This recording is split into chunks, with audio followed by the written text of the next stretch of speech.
Hello everyone, good morning. This is Namantar Salalbi, a reporter of Psychosocial Development of Erik Erikson. So, tandaan na lang natin na si Erik Erikson ay isa siyang German-American psychologist. So, ang focus ng theory na ito ay pag-develop ng personalidad ng isang tao kung papaano niya matututunan ang social skills mula infant o pagkabata hanggang sa adulthood o pagtanda.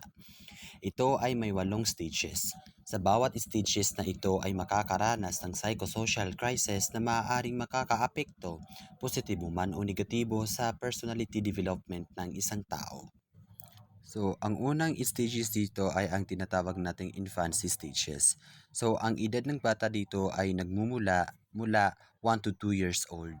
Dito nagaganap ang salitang trust versus mistrust o pagtitiwala o pagkawala ng tiwala ng isang bata. So, halimbawa sa pagkain. So, nagkakaroon lang ng tiwala ang bata sa kaniyang magulang o sa kaniyang caregiver kapag consistent siyang pinapakain nito at sensitive siya sa pagkain na isinusubo sa kanya. No? So, ang mistrust naman is parang hindi siya consistent sa pinapakain at hindi din siya sensitive sa pagkain na isinusubo niya sa kanya. So, ngunit kapag ang stage na ito ay successful na naisagawa, dito na maglilid ang salitang virtue of hope dahil nakakaramdam ang bata na may nagmamahal at nag-aalaga sa kanya, which is doon na din siya nagkakaroon ng pag-asa doon sa tao na nag-aalaga sa kanya at nagmamahal. Okay, so sunod naman dito ay yung tinatawag nating early age mula 2 to 3 years old. Dito naman umuusbong yung autonomy o kalayaan versus shame, kahihiyan or doubt, pagdududa ng isang bata sa kanyang sarili. So halimbawa, ang bata ay ini-encourage natin to do something on his way. Kung baga, binibigyan natin ng kalayaan o independence ang isang bata. So dito madidevelop ang kanyang confidence or kakayahang gawin ang bagay kahit na wala ang tulong ng iba. Subalit kapag ang bata ay ino-over control natin o kinikriticize negatively ng kanyang magulang o mga taong nasa paligid niya, dito nafe-feel ng bata ang kanyang pagkahiya sa sarili at pagdududa sa kanyang abilidad. Ngayon, kapag successful ang stage na ito, dito magaganap ang virtue of will o desire na tinatawag nating gusto sa Pilipino. So, ang pangatlo naman ay ang tinatawag nating play stage mula 3 to 5 years old, yung initiative versus guilt. Dito naman nagaganap ang paggawa ng bagay na batay sa kanyang pag-iisip o pagdududa sa kanyang sarili. So, halimbawa, sa gawaing bahay, kapag ang bata ay ini-encourage natin o sinusuportahan natin sa gawaing bahay, nagli-lead ito ng pagkakaroon ng initiative. Subalit kapag dinidiscourage natin ang isang bata sa gawain ng gawaing bahay independently, ito naman ay magreresulta ng guilt o pagdududa ng bata sa kaniyang kakayahan. However, kapag successful ang stage na ito, ay magbubunga ito ng virtue of purpose. Kaalaman niya sa kanyang layunin sa buhay through his initiative. Pang-apat naman ay yung tinatawag nating school age mula 6 to 10 years old.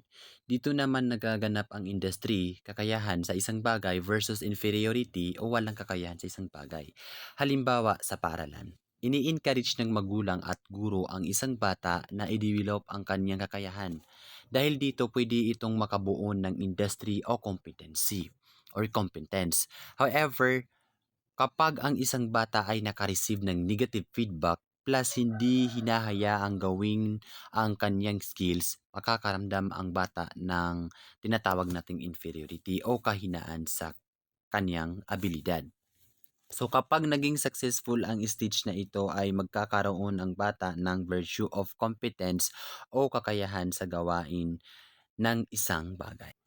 Ang panglima naman ay yung tinatawag nating adolescent stage mula 11 to 17 years old. So dito naman nagmumula o naglalaban ang identity o pagkakakilanlan versus role confusion or kalituhan sa gampanin.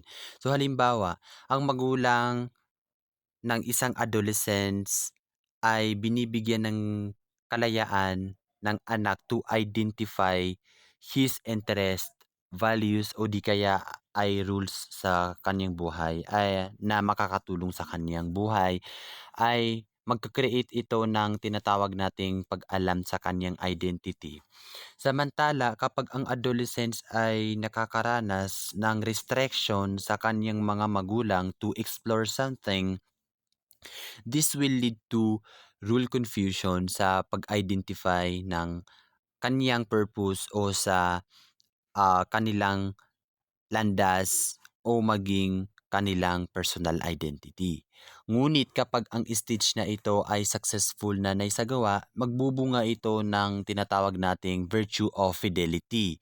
Ang ibig sabihin ng fidelity nito ay pagtanggap sa iba kahit na merong ideological differences o pagkakaiba ng paniniwala sa buhay. So, ang pang-anim naman ay yung tinatawag nating early adulthood. So, mula 18 to 28 years old. So, dito nagaganap ang tinatawag nating intimacy versus isolation. Pag sinabi nating intimacy, ito yung pagkakaroon ng close with relationship to others. On the other hand, kapag sinabi nating isolation naman, ito yung pag-iisa. So, halimbawa, kapag ang isang tao ay nagkaroon ng mutual relationship with others, maglilid ito sa tinatawag nating intimacy. So habang kapag ang isang tao ay nagkaroon ng struggle to close relationship with others, maglilid ito ng isolation sa isang tao o pag-iisa. So kapag ang stage na ito ay successful na navigate, ito ay magkakaroon ng virtue of love o pagkakaroon ng pagmamahal sa ibang tao. Pangpito naman ay yung tinatawag nating middle age. So nagsisimula ito mula 40 to 65 years old. So dito naglalaban si generativity versus stagnation. So kapag sinabi nating generativity from the word itself generate o makagawa o makabuo ng mahalagang contribution sa society or sa mundo. Samantala yung stagnation naman, yan yung pagiging unproductive.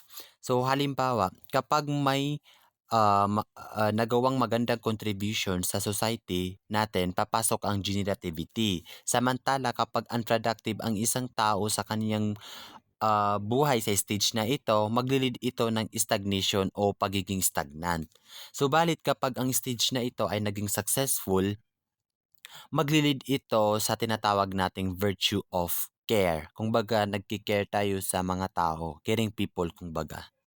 So, ang panghuli ay yung tinatawag nating old stage, from 65 years old hanggang sa kamatayan. So, dito naman nagbabangayan si ego integrity versus despair, no? So, kapag na-fulfill mo ang tinatawag na meaning of life tulad ng no regret in life, ay maaari mong matamo ang ego integrity. Samantala kung poor decision ka sa buhay, nagkaroon ka ng regret sa past or kino-consider mo yung sarili mo na failure, dito nagli-lead ang salitang despair o pagiging desperada. Subalit kapag successful ang stage na ito, dito magli-lead ang virtue of wisdom o karunungan ng tao.